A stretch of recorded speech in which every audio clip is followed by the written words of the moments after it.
ایمان کا بیان۔ ہمارے پیارے رسول حضرت محمد مصطفیٰ صلی اللہ علیہ وآلہ وسلم نے فرمایا ہے کہ اسلام کی بنیاد 5 چیزوں پر رکھی گئی ہے۔ اول یہ گواہی دینا کہ اللہ کے سوا کوئی معبود نہیں اور حضرت محمد مصطفیٰ صلی اللہ علیہ وسلم اللہ کے رسول ہیں۔ دوسرا نماز قائم کرنا یعنی قاعدے کے مطابق پابندی سے نماز پڑھنا۔ تیسرا زکوٰۃ دینا۔ چوتھا حج کرنا۔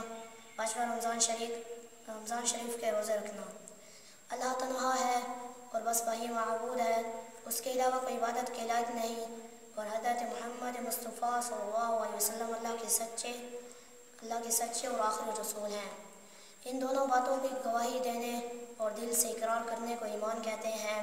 کلمہ طیبہ اور کلمہ شہادت میں اسی کا اقرار ہے۔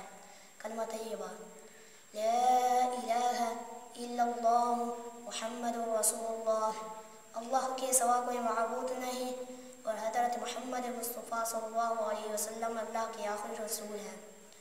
کلمہ شہادت اشہد ان لا الہ الا اللہ وحدہ لا شریک لہ واشہد ان محمدا عبدہ ورسولہ، میں گواہی دیتا ہوں کہ اللہ کے سوا کوئی معبود نہیں، اور میں گواہی دیتا ہوں کہ حضرت محمد مصطفیٰ صلی اللہ علیہ وسلم اللہ کے رسول اور اس کے بندے